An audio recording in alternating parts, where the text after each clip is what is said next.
Assalamu alaikum. Good evening, dear friends. This is Mehraj from the Knowledge Hub of Aspiring Minds. Let me today start with one more section of the Museum Curator exam, that is Immunology, which is one of the most important section mentioned in the syllabus. And so let me today discuss some of the important MCQs which may be asked in the examination. So here we go. First MCQ, which of the following is called serum hepatitis? इनमें से हम किसको कहते हैं serum hepatitis? Option A HCV, option B HAV, option C HBV, option D HIV. Option A HCV means hepatitis virus C, B means option B is hepatitis virus A, option C is hepatitis virus B, option D is HIV human immunodeficiency virus. तो इसका जो correct answer है that is HCV. तो HCV is the option A. HCV is the human HCV hepatitis C virus is also called the serum hepatitis. तो इसके बाद जो दूसरा MCQ है, which of the following was a non-neural vaccine for rabies? इनमें से हमें बताना है कि रेबीज के लिए कौन नॉन न्यूरल वैक्सीन कौन है. First option is HEPV. First is HEPV, second is called vaccine, third is BPL and the fourth is simple. जो हमारा जो रेबीज होते हैं इसके लिए 2 वैक्सीन है. एक तो HEPV one type of vaccine, second kind of vaccine is natural vaccine. So HEPV is the correct option for the MCQ number 2. So HEPV is the correct option for this MCQ number 2.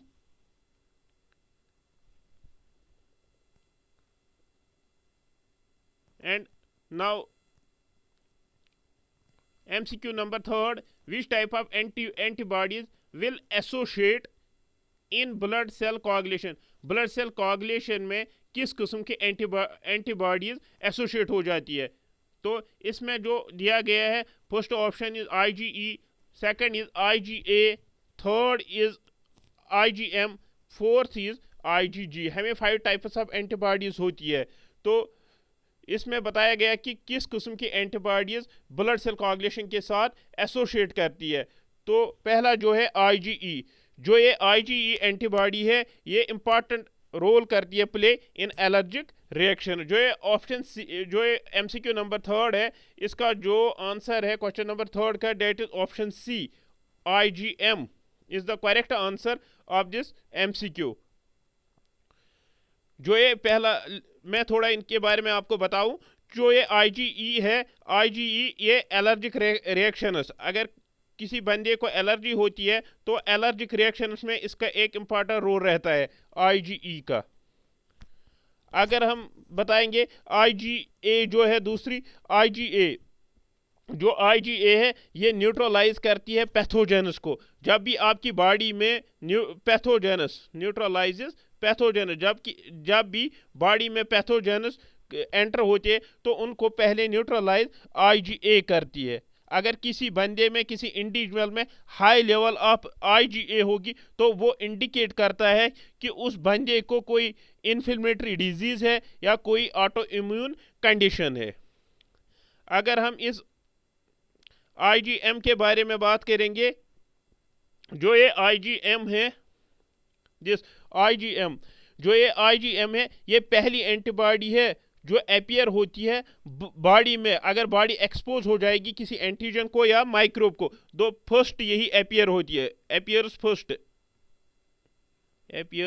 First body में सबसे पहले appear हो जाती है IgM. अगर body में किसी microbe का इन्वेजन होता है, कोई एंटीजन बॉडी में एंटर होता है, तो सबसे पहले IgM वहाँ पे अपीयर हो जाती है. ये इन तमाम जो भी 5 टाइप्स ऑफ एंटीबॉडीज है, इनमें सबसे जो लार्जेस्ट है वो यही IgM होती है, सबसे लार्जेस्ट. ये तमाम जो ये IgM है, जो भी तमाम वर्टिब्रेट्स है, वर्टिब्रेट एनिमल्स, उनमें ये पाई जाती है. It is found in all vertebrate animals. जो ये आईजीएम है इसको प्रोड्यूस करता है, आईजीएम को प्रोड्यूस करता है कौन? बी सेल्स जो होती है, बी सेल्स प्रोड्यूसेस आईजीएम। जो हमारे बॉडी में बी सेल्स होते हैं या टी सेल्स होते हैं, लेकिन जो बी सेल वो इस आईजीएम को प्रोड्यूस करते हैं। जब भी हमारे बॉडी में कोई फॉरेन इन्वेडर एंटर होता है, तो उसके अगेंस्ट जो फर्स्ट लाइन ऑफ डिफेंस वो बी सेल ही करती है। तो उस टाइम बी सेल क्या करती है? वो इन्हीं आईजीएम को, जो ये आईजीएम एंटीबॉडीज है इन्हीं को प्रोड्यूस करती है। फिर यही जो आईजीएम एंटीबॉडीज ये फाइट करती है उस माइक्रोब से या उस एंटीजन से फाइट करती है। उसके बाद जो ये है और एक एंटीबॉडी यहाँ पे मेंशन की गई है, आईजीजी। ये एंटीबॉडी है, ये भी प्रिवेंट करता है इन्फेक्शन, ये भी प्रिवेंट करता है इन्फेक्शन। ये मोस्ट कॉमन इन ब्लड में सबसे ज़्यादा जो कॉमन है वो है IgE most common in blood में सबसे ज़्यादा कॉमन जो है वो है यही आईजीजी। लेकिन जो which type of antibodies will associate in blood cell coagulation, इसका जो आंसर है वो है आईजीएम, ऑप्शन सी। फिर इसके बाद और एक क्वेश्चन है, क्वेश्चन नंबर 4। क्वेश्चन नंबर जो 4 है इसमें बताया गया है in an antigen haptens are. Antigen में हेप्टेनस क्या होते हैं? एंटीजन में हेप्टेनस क्या होते हैं? Hapten, what are haptens? Haptens क्या होते हैं? ये इनकम्प्लीट होते हैं, इनकम्प्लीट एंटीजन होता है। ये जो हेप्टेनस होते हैं ये इनकम्प्लीट एंटीबॉडीज होते हैं जो स्मॉल ग्रुप, अगर हम बताएंगे ये स्मॉल ग्रुप होता है date can not trigger A immune response. ये खुद से इम्यून रिस्पॉन्स ट्रिगर नहीं करती है ऑन देयर ओन, तभी ये ट्रिगर करती है जब इसके साथ कोई कैरियर प्रोटीन के साथ जब ये अटैच होता है, उसी को कहते हैं हेप्टेनस।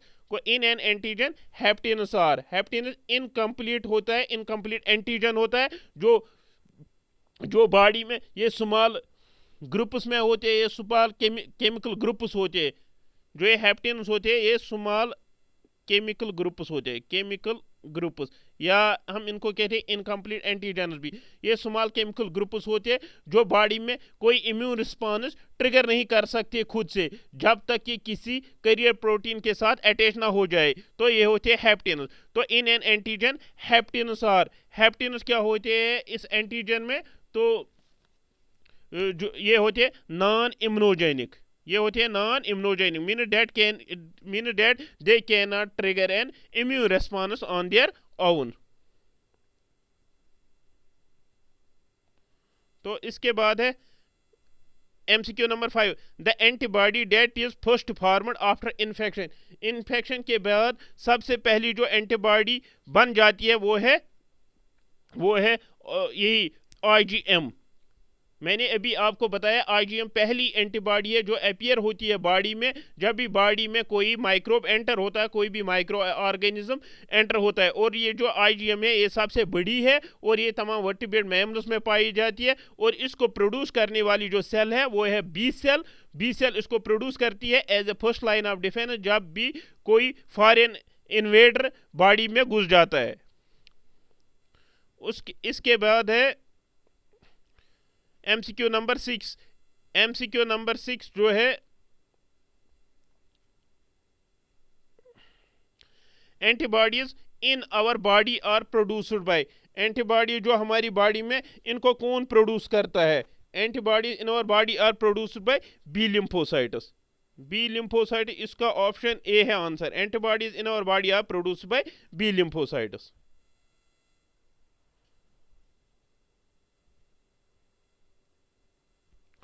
इसके बाद है MCQ number 7, the point is at which crossing over has taken place between homologous chromosome. जो होमोलॉगस क्रोमोसोम्स होते हैं, सेम क्रोमोसोम्स जिनका स्ट्रक्चर सेम होता है, उनमें क्रॉसिंग ओवर कहाँ पे हो जाता है? उनमें किन पॉइंट्स पे उनमें क्रॉसिंग ओवर हो जाती है?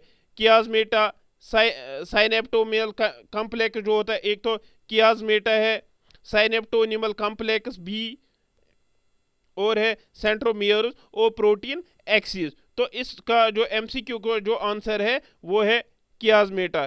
कियाजमेटा एक वही जगह है, एक जगह है जहां पे वो पॉइंट्स है होमोलॉगस क्रोमोसोम्स पे जहां पे इनकी क्रॉसिंग ओवर हो जाती है, कियाजमेटा।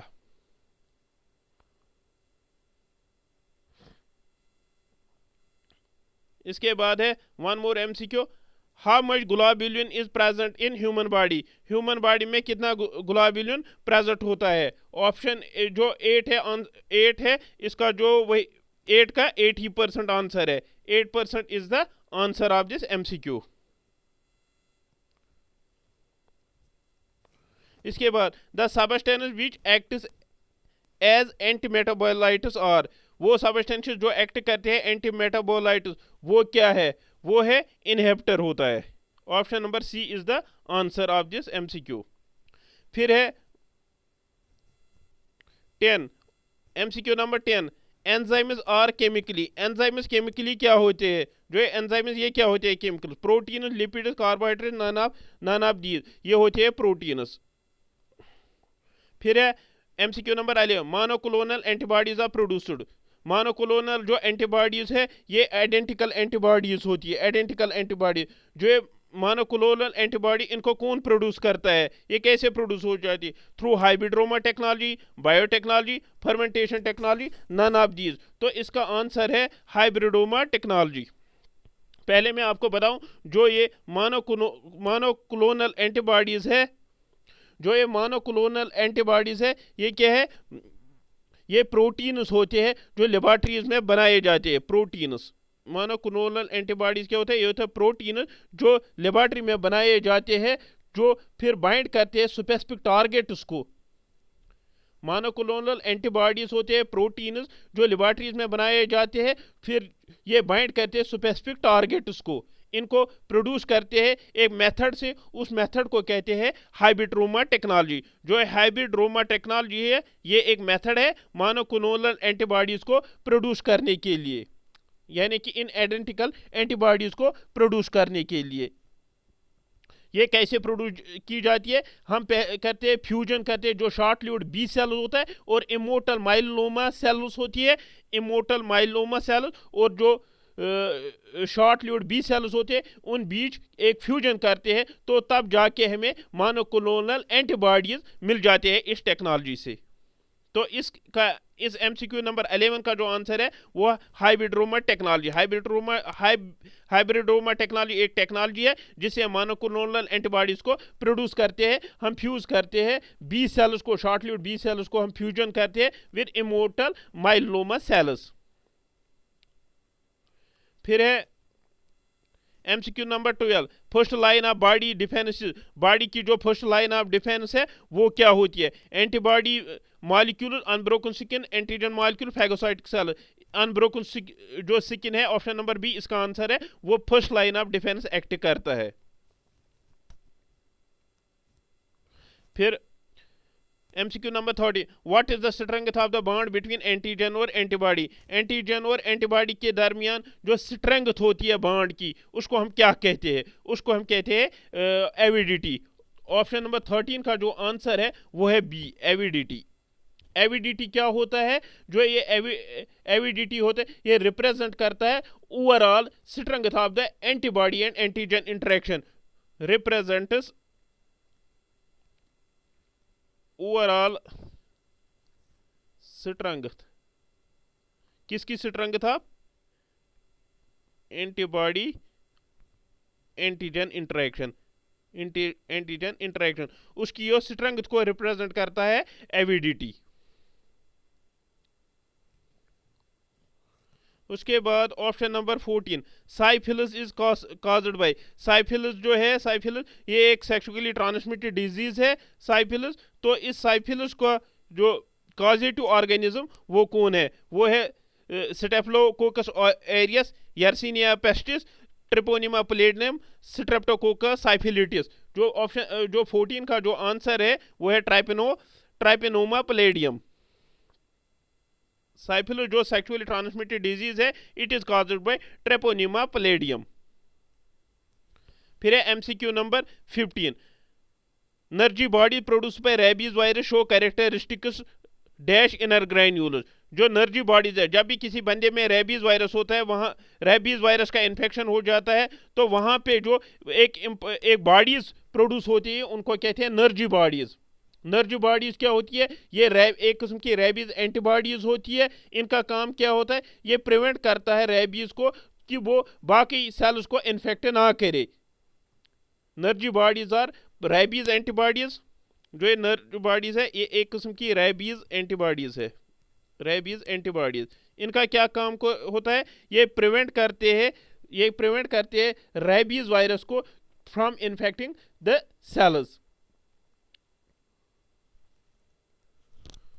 तो ये नर्ज बॉडीज है, इनका नेचर क्या होता है? ये इजनोफिलिक होते हैं, बेसोफिलिक होते हैं, न्यूट्रोफिलिक या एसिडोफिलिक। जो ये इसका ये जो होते हैं बेसोफिलिक होते हैं।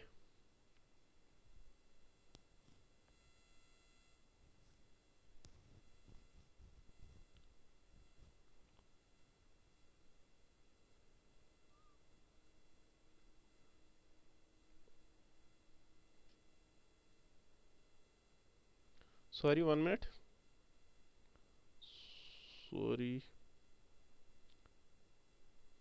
Sorry for the interruption. I am trying to bring it back on the screen.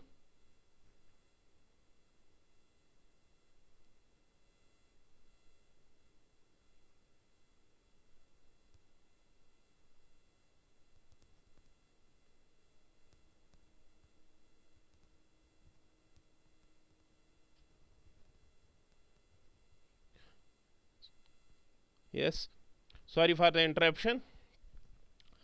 तो हम डिस्कस कर रहे थे एमसीक्यू नंबर 12। एमसीक्यू नंबर 15 में हम डिस्कस कर रहे थे नर्जी बॉडीज। जो नर्जी बॉडीज होते हैं ये रेबीज एक किस्म की रेबीज एंटीबॉडीज होती है। ये प्रिवेंट करती है रेबीज वायरस को ताकि वो बाकी सेल्स को इन्फेक्ट ना करे। जो ये नर्जी बॉडीज है ये बेसोफिलिक होते हैं।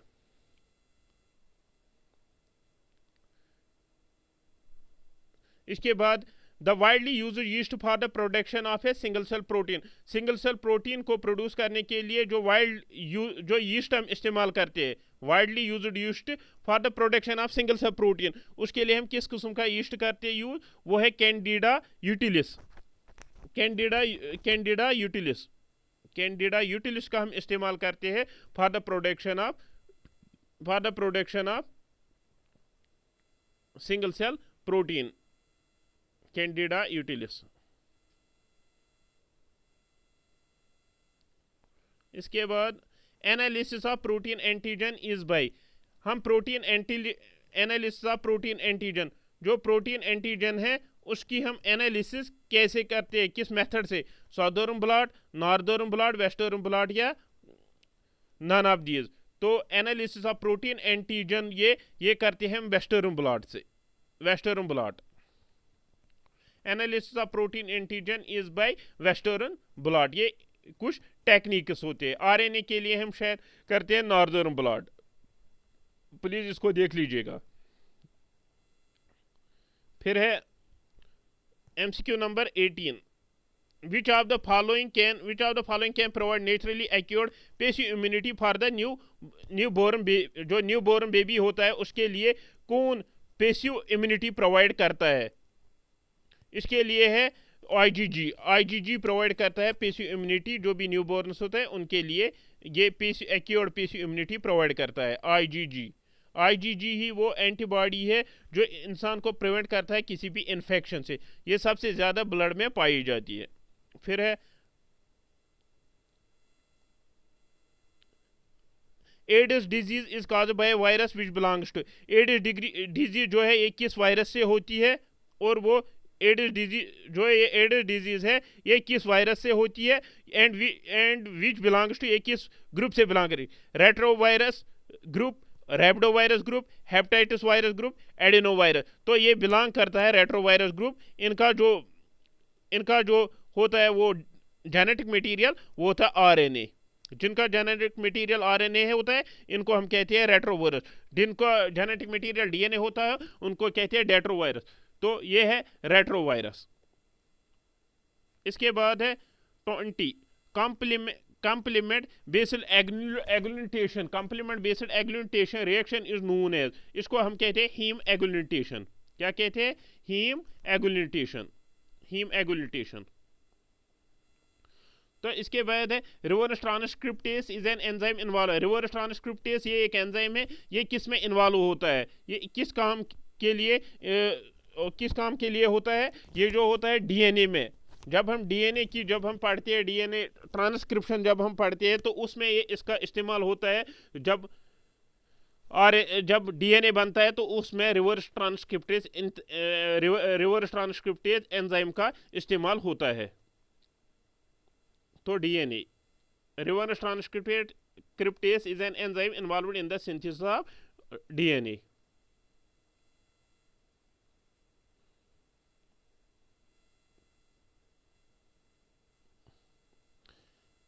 The cellular immune, MCQ number 22, the cellular immune response is mediated by, cellular immune response जो है वो कौन मीडिएट करता है?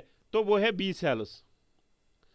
बी सेल्स, ये बी सेल्स कहते हैं जो ये सेल्यूलर इम्यून रेस्पॉन्स वो कौन मीडिएट करता है? बी सेल्स कहते हैं मीडिएट। इसके बाद one more MCQ, the major immunoglobulin present in the human serum. Human serum में सबसे ज़्यादा जो किस इम्यूनोग्लोबुलिन की कंसंट्रेशन प्रेजेंट होती है वो है आईजीजी, यानी कि option number A, IgG. IgG ये मोस्ट, और आईजीजी ये मोस्ट कॉमन ब्लड में पाई जाती है। फिर है reaginic type antibody is, reaginic type of antibody वो कौन है? रेजेनिक टाइप ऑफ एंटीबॉडी वो है IgE. IgE is a type of antibody, reagenic type of antibody. Blood group antigens are, blood group antigens कौन है? blood group antigens are, blood group के जो antigens वो क्या है? वो species specific, isospecific, autospecific या organ specific, वो क्या होते हैं? वो होते हैं isospecific। फिर है MCQ number 26, the reaction of soluble,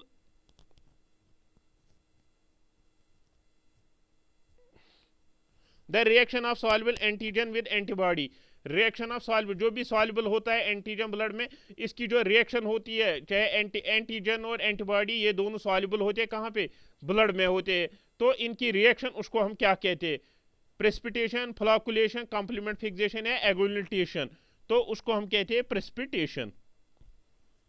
26 का जो आंसर है वो है प्रेसिपिटेशन। फिर है 27 interferon. Interferon is composed of lipids, lipoprotein, glycoprotein या न्यूक्लिक एसिड। 27 जो ऑप्शन है, जो इंटरफेरॉन्स होते हैं वो लिपोप्रोटीन होते हैं, lipoprotein. 28 agglutination reaction strongest with the immunoglobulin. जो एगुलिटेशन रिएक्शन होती है एंटीजन और एंटीबॉडी के दरमियान, वो सबसे स्ट्रांग किस इम्यूनोग्लोबुलिन, किस एंटीबॉडी के साथ सबसे स्ट्रांग होती है? वो होती है आईजीएम। क्योंकि आईजीएम होता है, ये जो आईजीएम एंटी है ये डिकावैलेंट होता है। डिकावैलेंट मतलब यहाँ मैं आपको बताऊंगा, जो ये एगुलिटेशन रिएक्शन होती है ये सबसे स्ट्रांग होती है किसके साथ? आईजीएम के साथ। जो ये आईजीएम, इन एंटीबॉडीज में एक इंपॉर्टेंट चीज होता है, डेट इज वैलेंसी। वैलेंसी क्या होता है? एक एंटीबॉडी की वैलेंसी क्या होती है कि वो होता है कि कितनी एंटीजन बाइंडिंग साइट्स है एक एंटीबॉडी में, कितने एंटीजन बाइंडिंग साइट्स है। अगर किसी एंटीबॉडी में 2 एंटीजन बाइंडिंग साइट्स है, that mean that antibody is bivalent.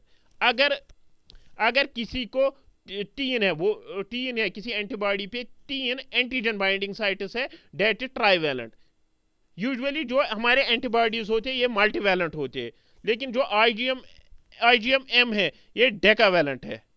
Means डेकावैलेंट means इसके पास, ये जो एंटीबॉडी, इसके पास 10 एंटीजन बाइंडिंग साइट्स है, 10 एंटीजन बाइंडिंग साइट्स है आईजीएम के पास। इसलिए स्ट्रॉन्गेस्ट एगुलिटेशन इसी के साथ होती है। जो आईजीजी होता है, आईजीजी, इसकी जो वैलेंसी ये बाइवैलेंट होता है। बाइवैलेंट मीन्स इसके पास जो आईजीजी एंटीबॉडी होती है इसके पास 2 एंटीजन बाइंडिंग साइट्स होता है, इसको कहते हैं हम एंटीबॉडी वैलेंसी, कि एक एंटीबॉडी में कितने एंटीजन बाइंडिंग साइट्स होते हैं, उसको कहते हैं एंटीबॉडी वैलेंसी। तो 28 जो है इसका जो आंसर है that is IgM, agglutination reaction is strongest with the immunoglobulin IgM। फिर है 29, the use of monoclonal antibodies is, जो मोनोक्लोनल एंटीबॉडीज होते हैं जिनको मैंने अभी आपको बताया, ये एक किस्म के प्रोटीन्स होते हैं जो लैब्स में बनाए जाते हैं, जो बाइंड करते हैं स्पेसिफिक टारगेट्स को। इनको हम जो मोनोक्लोनल एंटीबॉडीज होते हैं इनको हम प्रोड्यूस करते हैं through hybridoma technology. Hybridoma technology एक मेथड है जिससे हम मोनोक्लोनल एंटीबॉडीज को प्रोड्यूस करते हैं। तो हम कैसे इनको प्रोड्यूस करते हैं मोनोक्लोनल एंटीबॉडीज, जो आइडेंटिकल एंटीबॉडीज होते हैं, हम लेते हैं एक बी सेल क्या होती है, शॉर्ट लिव्ड बी सेल को लेते हैं और लेते हैं इमोर्टल माइलोमा सेल, उनको हम आपस में फ्यूजन कराते हैं, तो तब जाके हमें मोनोक्लोनल एंटीबॉडीज मिलते हैं। तो हम इन मोनोक्लोनल एंटीबॉडीज का इस्तेमाल हम इम्यूनोथेरेपी में करते हैं। इम्यूनोथेरेपी जो भी ब्लड रिलेटेड डिसऑर्डर्स होते हैं, ब्लड रिलेटेड कैंसर डिसऑर्डर्स होते हैं, उनमें इसका इस्तेमाल होता है, मोनोक्लोनल एंटीबॉडीज इन इम्यूनोथेरेपी। फिर है 30, यही क्वेश्चन फिर से रिपीट हुआ है। जो ये हाइब्रिडोमा टेक्निक है, ये हाइब्रिडोमा टेक्निक किस चीज़ के लिए इस्तेमाल होती है, वो होती है मोनोक्लोनल एंटीबॉडीज के लिए। यानी कि हाइब्रिडोमा टेक्निक है, ये एक मेथड है जिससे हम मोनोक्लोनल एंटीबॉडीज को प्रोड्यूस करते हैं। मोनोक्लोनल एंटीबॉडीज क्या होते हैं, ये प्रोटीन्स होते हैं जिनको लैब में तैयार किया जाता है, फिर ये स्पेसिफिक टारगेट्स पे बाइंड होते हैं, स्पेसिफिक टारगेट्स पे ये अटैच होते हैं। ठीक है, ये यूजुअली कैंसर सेल जो कैंसर होते हैं ब्लड रिलेटेड, अगर किसी बंदे को ALL होता है, एक्यूट लिम्फोमा होता है या माइलॉइड लिम्फोमा होता है, उनमें ये, या मल्टीपल माइलोमा अगर किसी पेशेंट को होता है, उसमें ये इसका इस्तेमाल होता है। फिर है टेस्ट यूज्ड फॉर एड्स के लिए हम कौन सा टेस्ट इस्तेमाल करते हैं, यहाँ पे दिया गया है विडाल को हम जो ये विडाल टेस्ट है, अगर किसी बंदे को टाइफाइड होता है, TYPHOID, टाइफाइड जो होता है ये एक बैक्टीरिया से होता है, उसको कहते हैं साल्मोनेला टाइफाइड। तो उसके लिए जो टेस्ट है फॉर डिटेक्शन ऑफ टाइफाइड, उसको कहते हैं विडाल टेस्ट। लेकिन एड्स के लिए जो टेस्ट है उसको कहते हैं ELISA, ELISA mean enzyme linked immunosorbent assay. AIDS के लिए जो टेस्ट है वो है ELISA, enzyme linked immunosorbent assay. तो 31 का जो आंसर है वो है B।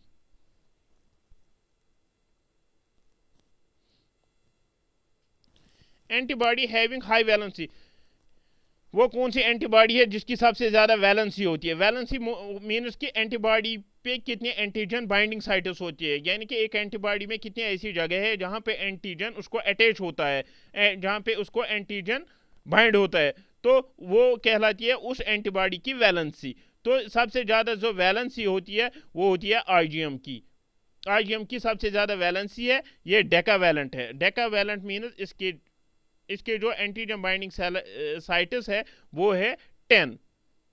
IgG हो, ये बाईवैलेंट है IgG, इसकी 2 ही एंटीजन बाइंडिंग साइट्स है।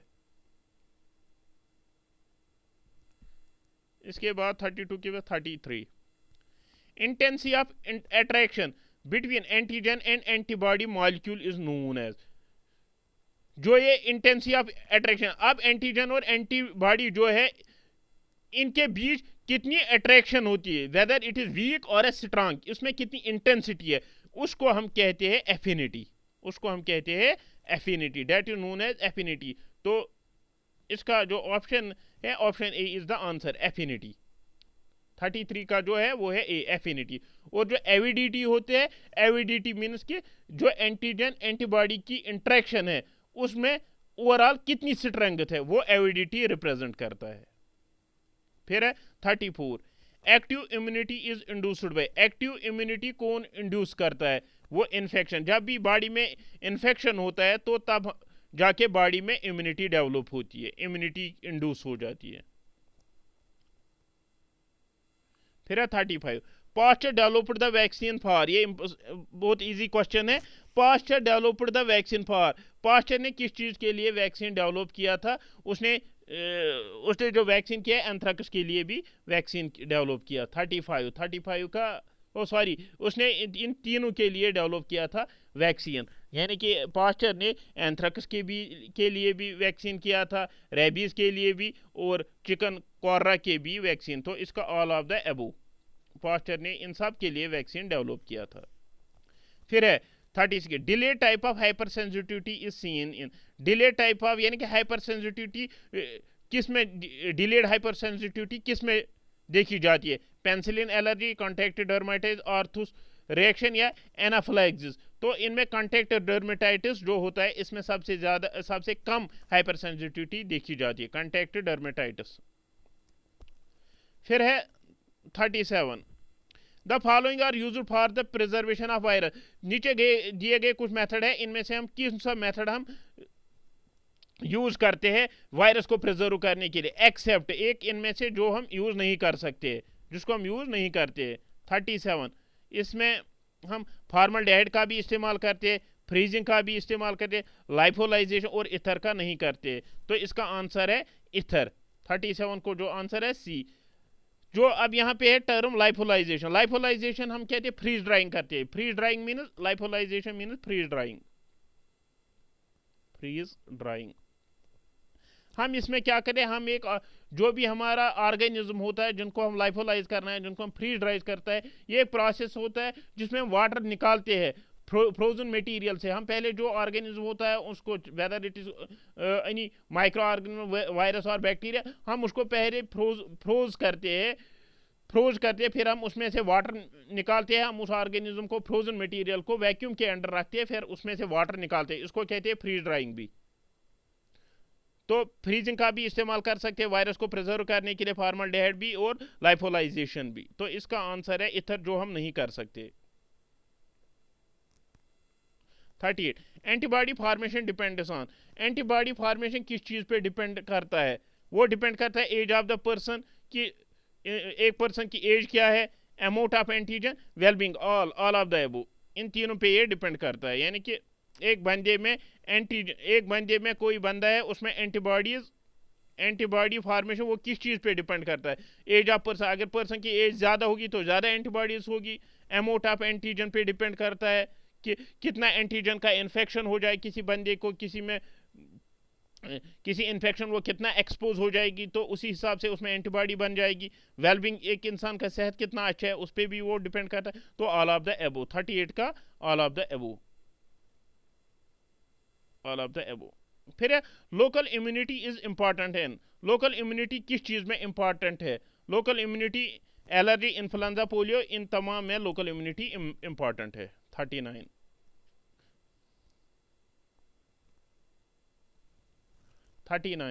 फिर है इसके बाद है 40, role of magnesium in vaccine, vaccine में मैग्नीशियम का क्या रोल रहता है? वो एक्ट करता है एज ए स्टेबलाइजर। 40 का वो उसको स्टेबल रखता है, that mean it acts as a stabiliser.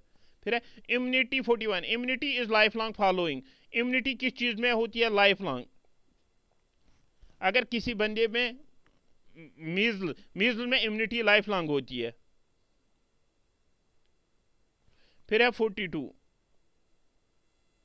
To prepare vaccine for small pox the material used by Edward Jenner, Edward Jenner ने स्मॉल पॉक्स का वैक्सीन बनाने के लिए किस मटेरियल का इस्तेमाल किया था? उसने small pox material, chicken pox material, measle material या उसने काउ पॉक्स मटेरियल का इस्तेमाल किया था। Option C is the answer, option C.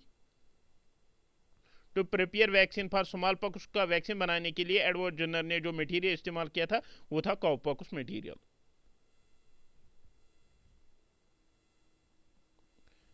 During recombination, the strain that donated genetic material frequently with high rate. Recombination जब होती है, जब जीन ट्रांसफर होता है, रिकम्बिनेशन जब होती है, तो उसमें कौन सी स्ट्रेन डोनेट करती है जेनेटिक मटेरियल? 43 का है option A, HFR strain, HFR strain. फिर है 44, the character acquired by the cell due to recombination, जो कैरेक्टर एक्योर करती है सेल ड्यू टू रिकम्बिनेशन तो उसको क्या कहते हैं, उसको कहते हैं हेरिटेबल कैरेक्टर। इसके बाद है T cells. T cells are produce from, T cells किस चीज से प्रोड्यूस होती है, वो होती है प्रोड्यूस थाइमस से, जो हमारे पास थाइमस ग्लैंड होता है वही प्रोड्यूस करता है टी सेल्स। फिर है antibodies are produce from, antibodies किससे प्रोड्यूस होती है, एंटीबॉडीज किस चीज से बनती है, antibodies are produced from A cells, alpha cells से एंटीबॉडीज बन जाती है।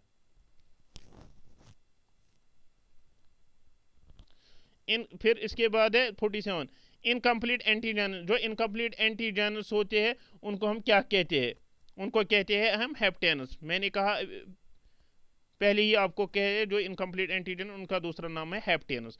हेप्टेनस क्या होते हैं, हेप्टेनस होते हैं ये स्मॉल केमिकल ग्रुप्स होते हैं जो इम्यून रिस्पॉन्स ट्रिगर नहीं कर सकते हैं, लेकिन इनको तभी काम ये करते हैं जब ये अटैच किसी प्रोटीन को हो जाते हैं। 48 to be an antigen the chemical molecule protein needs। जो केमिकल मॉलिक्यूल होता है या जो केमिकल प्रोटीन होता है, जो मैंने कहा अभी आपको, जो एंटीजन होते हैं ये स्मॉल ये केमिकल ग्रुप्स होते हैं। इसी तरह to be antigen chemical molecule needs to be, chemical molecule needs to be high molecular weight, chemical complexity दोनों। इसमें है ऑप्शन सी। 48 का जो आंसर है वो है ऑप्शन सी, बोथ।